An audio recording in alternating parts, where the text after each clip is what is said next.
Wiring technique. Wiring is one of the main shaping processes in bonsai, and it is great. Proper wiring helps the tree branch structure.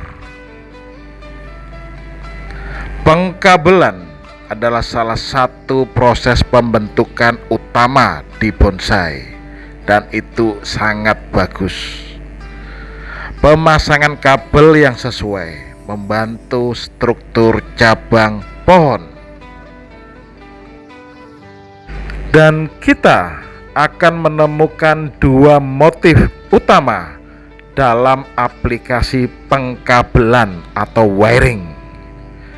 Yang pertama adalah untuk menghasilkan gerakan dan struktur cabang di dalam bonsai kita. Dan yang kedua adalah untuk membatasi aliran getah ke arah ujung-ujung pada cabang-cabang dan untuk memaksa tunas belakang adventif akan muncul. Itu akan menguntungkan di dalam posisi yang tepat di dalam gaya bonsai kita. We will find two main motif for wiring technique.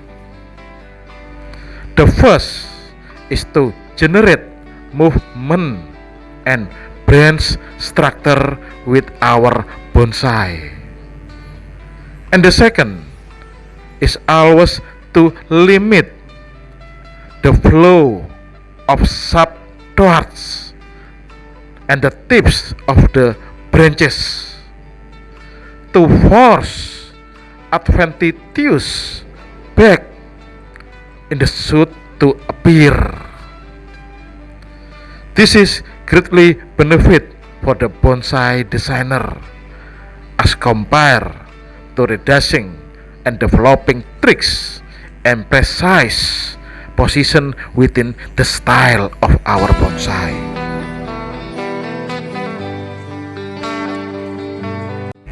Waktu terbaik untuk memanipulasi cabang adalah ketika suatu pohon benar-benar aktif dalam pembangunan, dalam pembentukan strukturnya, sehingga getahnya telah naik dan menghasilkan cabang-cabang yang jauh lebih fleksibel. Tujuan mendasar untuk pemasangan wiring adalah untuk mendapatkan kekuatan dari seluruh cabang atau batang yang kita waring. Itulah penjelasan kenapa dalam proses wiring perlu kita buat dengan sudut tertentu. The best time to manipulate branches is when the tree is really active in development, so the sap has rises and the produce with more flexible branches.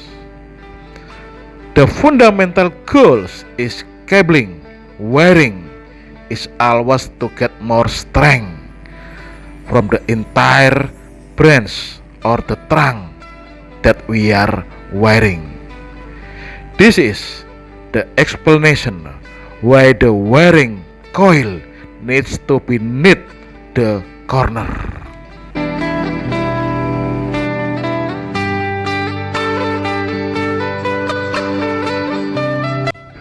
The corner angle, what I mean is doing in wiring technique. We are using 45 degrees angle. Sudut yang saya maksud di sini adalah sudut teknik wiring yang kita kenal dengan istilah sudut 45 derajat. Kita mengenal pengkabelan utama dan pengkabelan sekunder yang akan saya jelaskan pada episode berikutnya. termasuk sudut 45 derajat. We know the main wiring and the secondary wiring, which is I will explain in the next episode, and the wiring technique, the 45 degrees angle.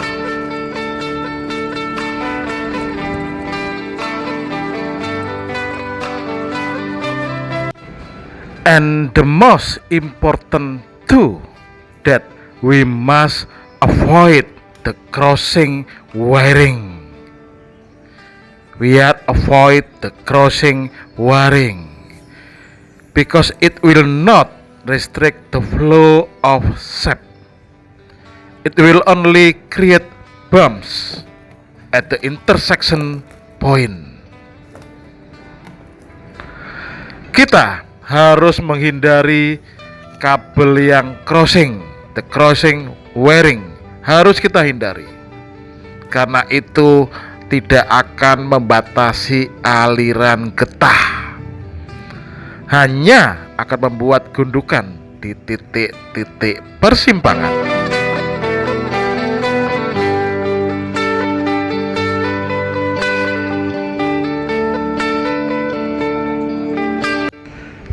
Dengan jarak yang sama di setiap putaran wiring akan menimbulkan stabilitas di antara celah-celah kawat, cabang, dan mata tunas. With the same distance in each turn of the wiring will create stability between the wire gaps, branches, and shoots.